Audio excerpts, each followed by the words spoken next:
Bem, colegas, iniciaremos nesse bloco o estudo do capítulo 4 do nosso livro-aula, que equivale ao capítulo 4 do livro escrito. Neste capítulo, trataremos da interpretação e da integração da legislação tributária.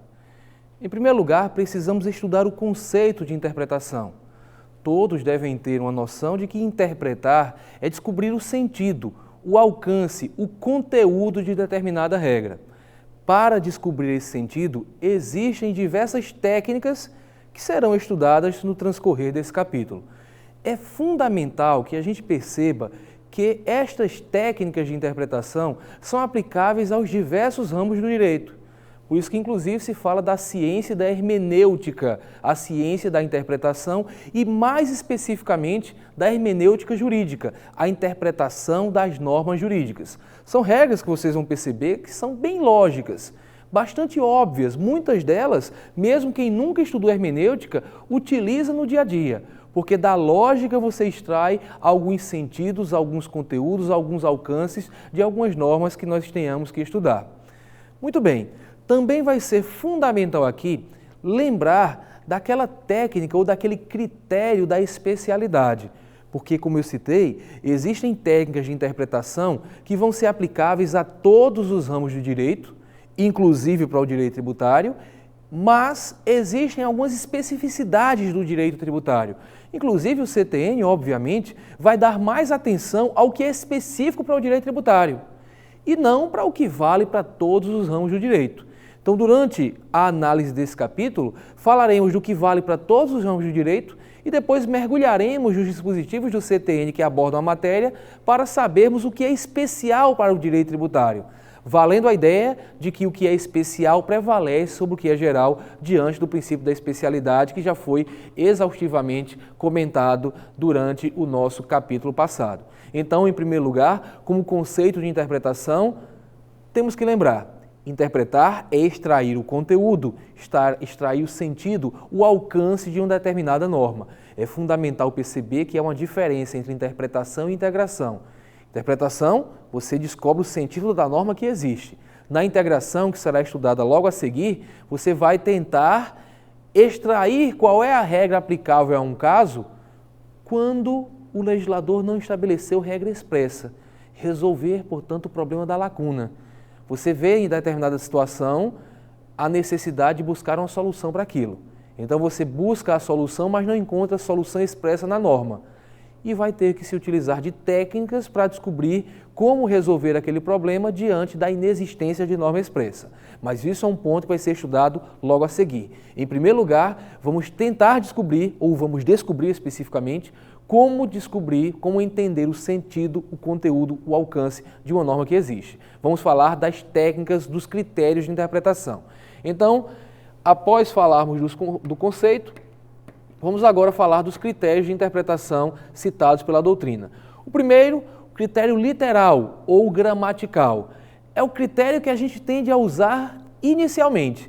É verificar dentro das frases qual é o significado gramatical, o significado de cada palavrinha que compõe cada expressão, cada frase. Então, por exemplo, quando a gente for interpretar a norma da Constituição que estabelece a imunidade tributária recíproca, eu disse a vocês, olha, a imunidade recíproca impede que a União, os Estados, o Distrito Federal e os municípios cobrem impostos sobre patrimônio, renda ou serviços uns dos outros. Vejam que eu grifei agora na voz, impostos. Naquela época, quando estávamos estudando aquele capítulo, eu grifei mesmo a palavra impostos, para mostrar que o legislador se referiu literalmente a uma das espécies tributárias. O legislador não falou em tributos, não falou no gênero, falou na espécie, impostos. Então, literalmente, dava para se perceber que aquela regra da imunidade recíproca não seria aplicável para as taxas, para as contribuições de melhoria, para os empréstimos compulsórios e para as contribuições especiais, uma vez que, literalmente, a restrição foi colocada como aplicável apenas aos impostos. Isso é interpretação literal e isso é interpretação gramatical. O grande erro que muitos cometem é querer fazer com que essa interpretação se sobreponha a qualquer outra. A interpretação literal, ela não pode ser usada como algo que impeça qualquer outro tipo de raciocínio. Vocês certamente já ouviram pessoas dizer, mas a lei diz isso e é assim e acabou. Mas não pode ser dessa forma, porque o legislador é humano, é falho na hora de redigir determinadas normas. Às vezes você quer passar determinada mensagem e acaba, na redação da mensagem, se atrapalhando um pouco e passando uma mensagem um pouco diferente daquilo que você queria passar. Cabe ao intérprete tentar entender qual é a vontade verdadeira da lei quando a maneira como o dispositivo foi redigido não traga uma segurança ou gere interpretações absurdas. É bom sempre lembrar, se você interpretou determinada norma e viu que aquela interpretação leva a uma conclusão completamente absurda, muito provavelmente você interpretou errado. Então, às vezes, a interpretação literal não é a mais adequada. Vou dar um exemplo bem conhecido, até fora do direito tributário, mas que todo mundo que estuda direito deve lembrar. O famoso artigo 5º da Constituição Federal. Lá está escrito que todos são iguais perante a lei, garantindo-se aos brasileiros e aos estrangeiros residentes os direitos à vida, liberdade, igualdade, segurança e propriedade, nos termos da Constituição, claro. Se a gente for interpretar literalmente esta norma, a gente vai dizer que só quem tem esses direitos no Brasil são os brasileiros e, no que concerne aos estrangeiros, só aqueles residentes. Aqueles que estejam, por exemplo, de passagem pelo país, estejam de férias no Brasil, não são residentes, não teriam aqueles direitos. Aqueles quais? Direito à vida? Você pode matar um estrangeiro porque ele não é residente no Brasil? Direito à propriedade? Você pode tomar os bens que pertencem ao estrangeiro porque ele não tem esse direito no Brasil? Claro que não. Dá para perceber que essa interpretação literal leva ao absurdo. Leva ao absurdo e a gente poder imaginar que você pode matar um estrangeiro e tomar seus bens para si, uma vez que ele não é um residente. Ele é apenas uma pessoa que está ali de passagem. Ora, claro que isso está errado. A doutrina constitucionalista tende a demonstrar que houve uma falha na redação. Tende a demonstrar que o legislador constituinte efetivamente queria dizer é que o Brasil defende os brasileiros e os direitos de estrangeiros que possam ser protegidos aqui dentro. O Brasil não vai negar proteção ao patrimônio de um alemão. O que o Brasil não tem como fazer é proteger o patrimônio do alemão dentro da Alemanha. A soberania nacional possibilita ao Brasil tomar medidas protetivas aos direitos alheios aqui dentro do nosso território. Então não é que o alemão tem que ser residente no Brasil, é porque o direito que ele quer proteger tem que ser um direito que possa ser protegido aqui dentro. Se ele é proprietário de um imóvel, comprou um imóvel num belíssimo município de Natal para passar suas férias de verão. Muito bem.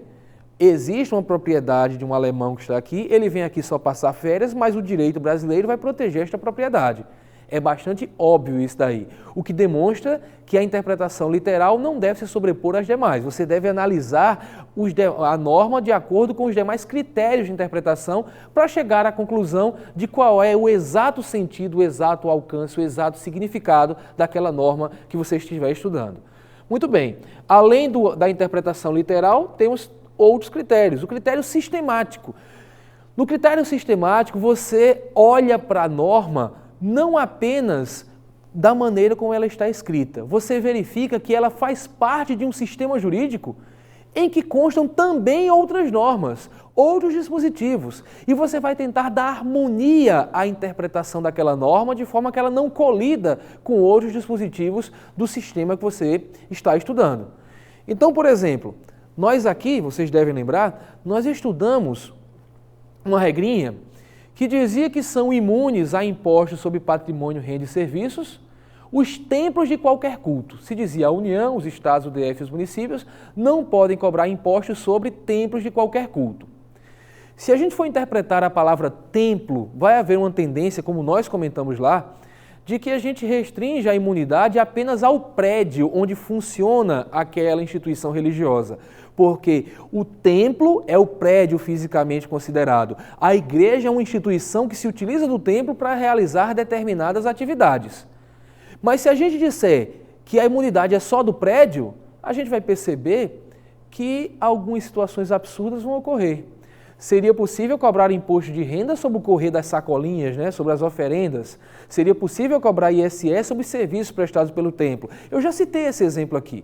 E vocês devem recordar que para chegar à exata interpretação da norma, eu combinei o artigo 150 da Constituição, inciso 6, a linha B, que fala em tempos de qualquer culto, com um parágrafo do próprio artigo 150, que diz que aquela imunidade só existe se a entidade mantiver patrimônio, renda e serviços vinculados, o patrimônio, renda e serviços vinculados às atividades essenciais dos entes que são considerados imunes.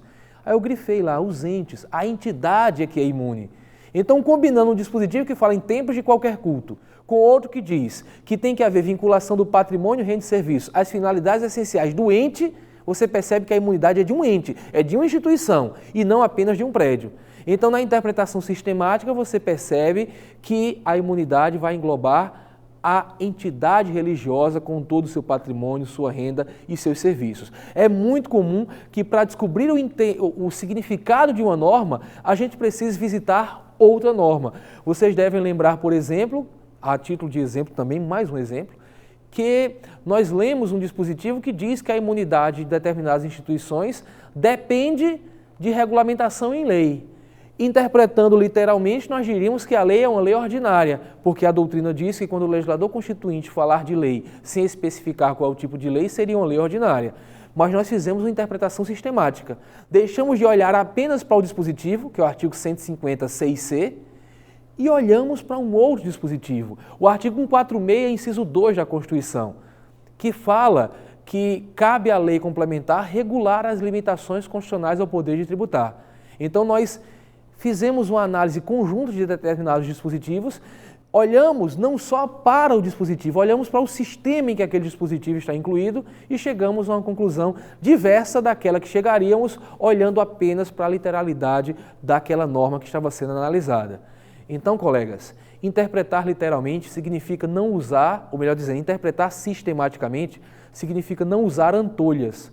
Antolhas é aquele negócio que se coloca na frente do burro, do jumento, para ele olhar só para frente, sem olhar mais para os lados.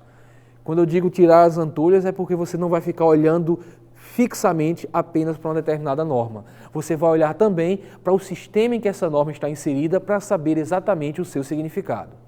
Além da interpretação literal e da sistemática, a doutrina também fala da interpretação teleológica. É a interpretação ligada à finalidade da norma. Você vai descobrir o significado, o conteúdo, o alcance de uma norma, analisando qual é a finalidade para a qual aquela norma foi criada. Nós também nos utilizamos desta interpretação aqui.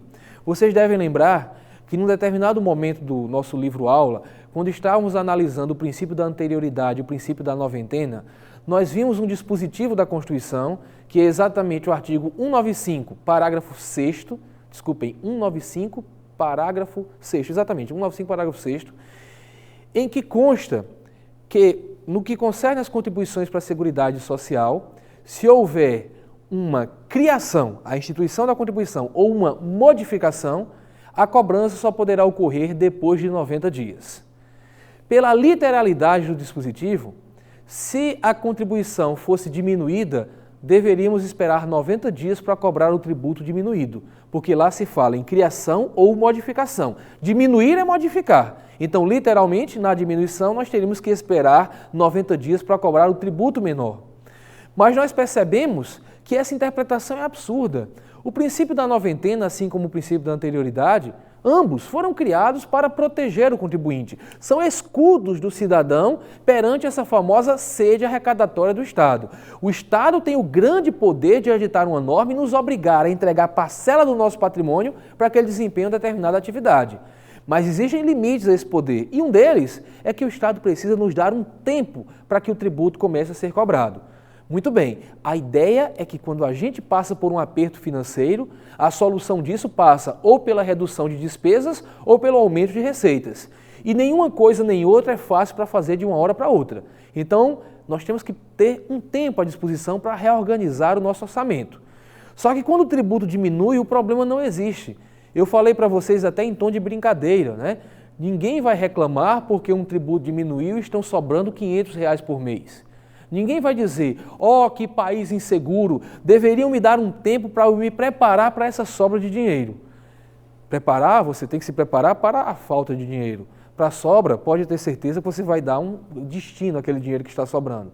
Então, de acordo com a finalidade da norma, que é dar um tempo para o contribuinte se preparar para o aumento de carga tributária, dá para perceber que não faz sentido estabelecer um prazo para que se comece a cobrar um tributo de maneira diminuída, para que se diminua o valor a ser pago pelo contribuinte.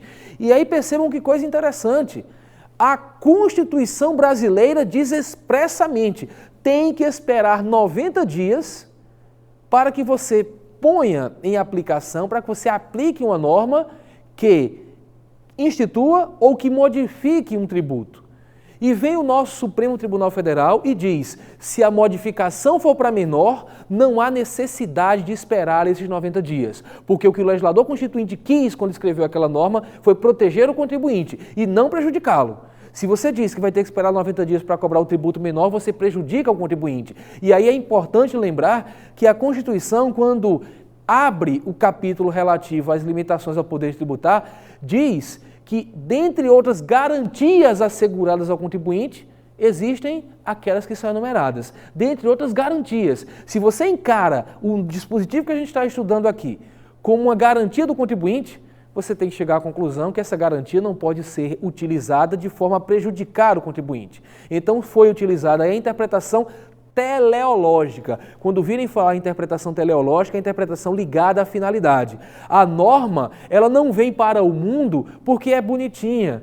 O legislador, quando editou a norma, ele queria algum efeito prático numa situação social. Ele queria modificar algum padrão de conduta, ele queria trazer alguma proteção, ele queria algum efeito prático. E você, para saber exatamente que efeito prático se queria, você tem que analisar diversos aspectos. E quando você está analisando esses aspectos, você está fazendo exatamente interpretação teleológica.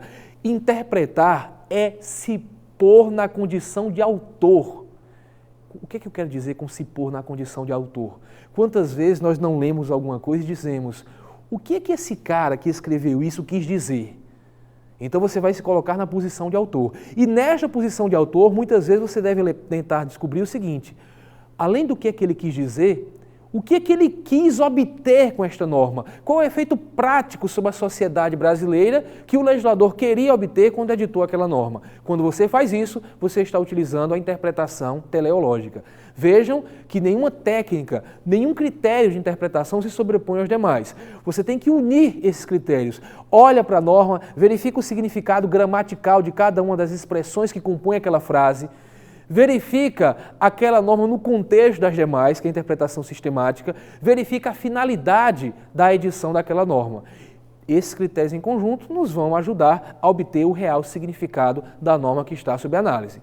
Além da interpretação teleológica, nós também temos a interpretação histórica, porque muitas vezes, para saber o exato sentido de uma norma, também é interessante verificar o contexto histórico da elaboração desta norma. Um grande exemplo disso, uma interpretação de uma norma atual, mas que a gente, para conseguir chegar ao real significado, precisou fazer uma análise histórica, foi o caso já citado aqui, durante o estudo das limitações ao poder de tributar, o caso da imunidade dos livros, jornais, periódicos e do papel destinado à sua impressão. A gente viu que há um dispositivo constitucional que diz exatamente isso. Não se cobra impostos sobre livros, jornais, periódicos e sobre o papel destinado à sua impressão.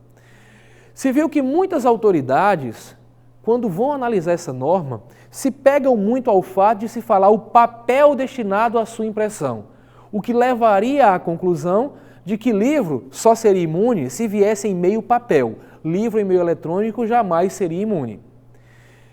Os contribuintes que queriam se livrar do pagamento de tributos ou de impostos sobre os livros em geral, argumentaram que lá em 1987/1988, quando se elaborou a Constituição Federal de 88, naquela época, livro em meio eletrônico não tinha importância prática. Como eu citei, era algo para aquele nerd cheio de espinha dizer, olha mãe como será o livro, mostrando a capa da super interessante. Então, como não havia importância prática, o legislador constituinte teria desconhecido a mídia, não sabia que aquilo existia, por isso não falou em livro eletrônico. Mas o que ele queria era baratear o acesso à cultura e, portanto, todos os livros deveriam ser considerados imunes. Olha que interessante. quem adota essa tese, quem defende essa tese, usa uma interpretação que foge à literalidade, mas analisa também a finalidade. O que se queria era baratear acesso à cultura, então o livro eletrônico também traz acesso à cultura, então o livro eletrônico também deve ser imune. Mas vocês devem lembrar que quando eu contei toda essa história, eu introduzi um elemento histórico no meio. Eu disse que durante os trabalhos da elaboração da Constituição Federal de 88, foi levado ao Congresso Constituinte uma proposta da lavra do tributarista Ives Gandra Martins, que colocava no texto da Constituição uma expressão mais ampla, colocando o livro e falava em outros meios de divulgação, além do papel, e que o Congresso Nacional Constituinte analisou aquela proposta e não acatou, rejeitou, preferiu colocar livros, jornais, periódicos e o papel destinado à sua impressão. Analisando esse fato histórico, dá para perceber que o silêncio do legislador, eu digo silêncio porque ele não falou em livro em meio eletrônico. Então esse silêncio foi um silêncio que eu chamei de silêncio eloquente, né? Que eu acho uma expressão genial que o judiciário gosta de utilizar. O silêncio é a ausência de informação, eu não falo nada. Mas às vezes um silêncio fala algo. Você interpreta aquele silêncio como uma manifestação. Então se o legislador falou em papel, expressamente falou em papel, é porque ele não queria imunizar outras mídias. É a interpretação histórica que foi levada ao Supremo e que alguns ministros acabam concordando. Eu não estou aqui querendo fazer o papel de guardião da verdade, dizer qual é a interpretação correta. Vocês sabem que na preparação para concurso público nós temos que considerar correto o que disse o nosso Supremo Tribunal Federal. Mas eu voltei a trazer esse tema e eu fiz questão de os exemplos que eu citei aqui serem exemplos que já foram estudados, para que a gente não olhe mais o exemplo se preocupando com a imunidade em si, por exemplo, como nesse caso que eu acabei de citar. Para que a gente se preocupe em enxergar a aula que eu havia dado anteriormente sobre outra ótica, verificar em cada caso qual é a técnica de interpretação que estava sendo utilizado, qual era esta técnica. Então a gente viu que a gente parte muitas vezes da interpretação literal. É o mais imediato, ler o texto e verificar o significado de cada uma das palavras. A gente também usa a interpretação sistemática, porque às vezes a gente diz, está dizendo isso aqui, mas em outro ponto da Constituição ou na lei tal se diz isso. Então vamos sistematizar para que haja harmonia no ordenamento jurídico. A gente também olha, essa norma foi criada para obter tal finalidade. É a utilização da técnica ou do critério sistemático de interpretação. E às vezes a gente diz, esta norma foi editada num contexto histórico em que estava acontecendo tal coisa. Então o que se queria evitar era tal tipo de comportamento. Então no final das contas, a gente utiliza interpretação histórica, interpretação sistemática, interpretação teleológica, interpretação literal. Parte da doutrina também fala em outras técnicas, interpretação lógica, que tem a ver com todas essas técnicas também, mas usa diversos critérios, que não se sobrepõem entre si. Todos devem ser utilizados para que a gente junte todos os argumentos possíveis e imagináveis e chegue à interpretação mais consentânea com o direito que está posto, a interpretação mais justa, mais adequada para cada caso concreto, de acordo com a utilização dos diversos critérios de interpretação que foram propostos pela doutrina e os principais colocados aqui na nossa lousa. Agora, também é importante conhecer a interpretação quanto à fonte. De onde é que vem essa interpretação? Quem está efetivamente interpretando? Então, de onde está saindo? Qual é a fonte da interpretação?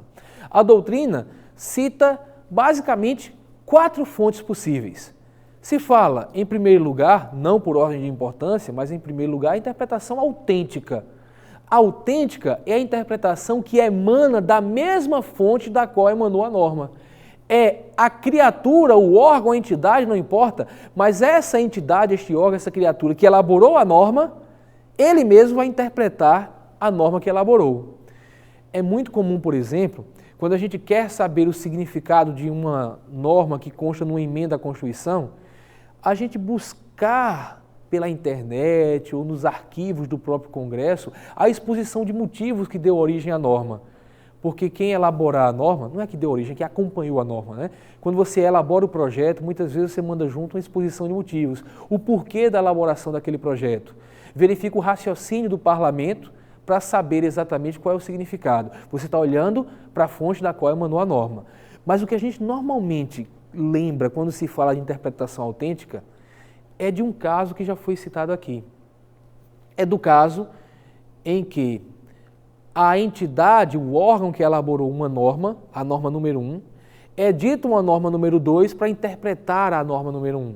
É a lei expressamente interpretativa. Devem lembrar de um exemplo que eu citei, inclusive, em bloco passado, bem recentemente. Eu falei de uma situação em que seria editada uma norma 1, dizendo que se o fiscal perceber que a escrita fiscal de um contribuinte é imprestável, ele deve arbitrar o lucro. E eu disse que o conceito de imprestável, cada fiscal tiraria de acordo com o que ele acha, com a sua compreensão. Mas depois, no exemplo citado, eu imaginei que o Congresso editasse uma norma número 2.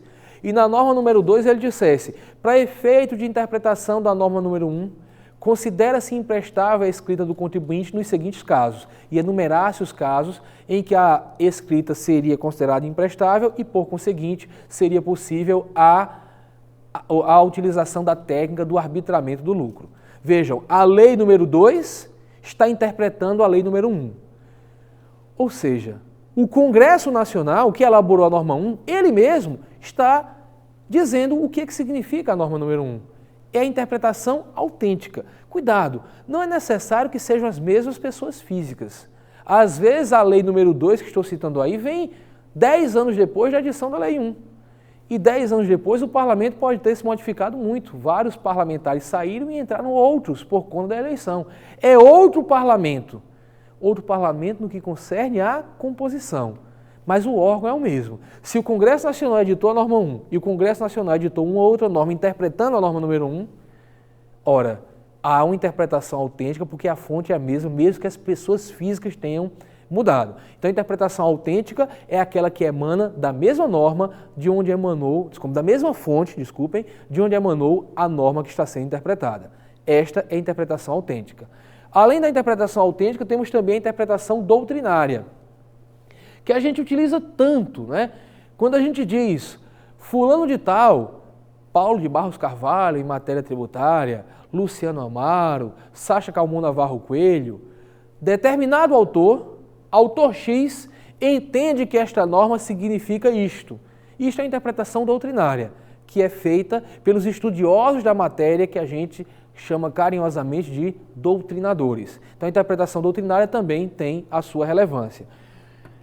Em terceiro lugar, e não por ordem de importância, porque esta interpretação que está aqui em terceiro lugar, quanto à fonte, esta fonte de interpretação acaba nos sendo talvez a mais importante nas provas de concurso público.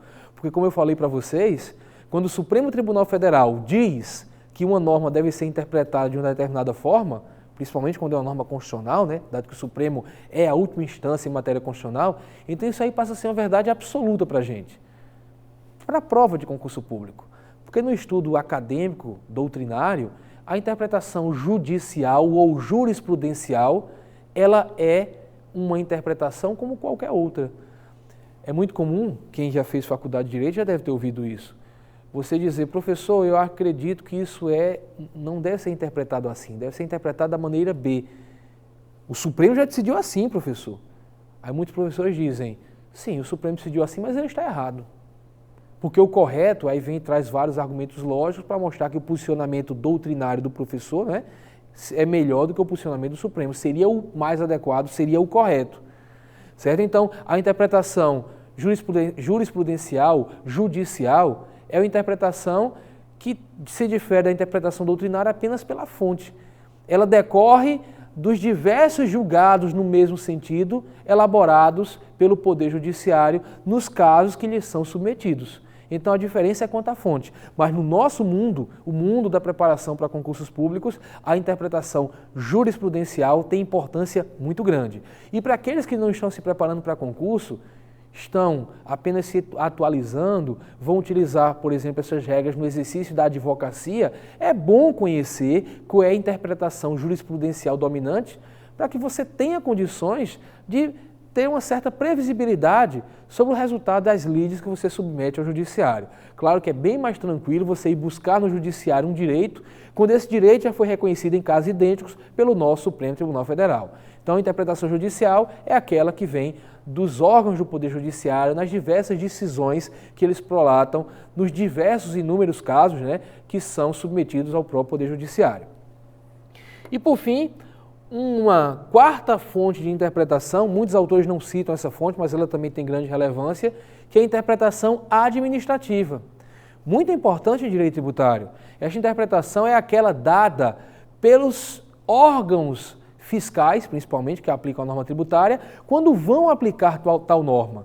Por isso que de vez em quando a gente fala que o entendimento da Receita Federal acerca de certo ponto é o entendimento X. Esse entendimento X é o entendimento administrativo.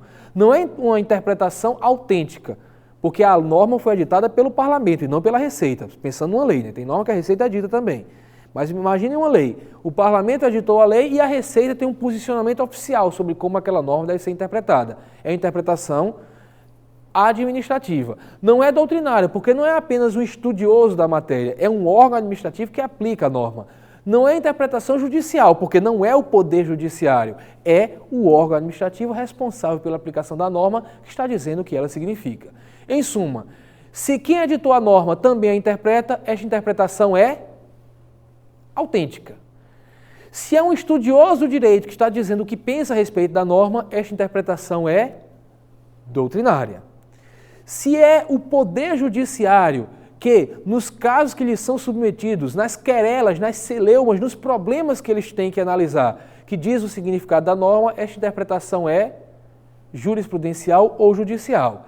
E se é o próprio órgão responsável pela aplicação da norma que a está interpretando para chegar às conclusões necessárias nos casos que ele tem que analisar, nós temos a interpretação administrativa. Essa classificação tem a ver, como eu citei, com a fonte da qual emana a norma que está sendo interpretada. Muito bem, no próximo bloco continuaremos com a análise das regras sobre interpretação, trabalhando em cima especificamente da interpretação quanto aos resultados. Falamos das técnicas, falamos das fontes, mas temos que saber algumas coisas relativas ao resultado da interpretação. Depois você interpreta, às vezes você chega a um resultado que diz que a norma significa exatamente o que está ali escrito, às vezes diz que a norma significa um pouco mais, ela é mais abrangente do que parece, como está escrito, e às vezes o contrário, a norma deve ser interpretada de maneira mais restritiva, e isso é o que nós vamos estudar no nosso próximo bloco, onde também trabalharemos em cima de outros aspectos relativos à interpretação e aí aspectos que constam expressamente do próprio Código Tributário Nacional. Até lá e bons estudos!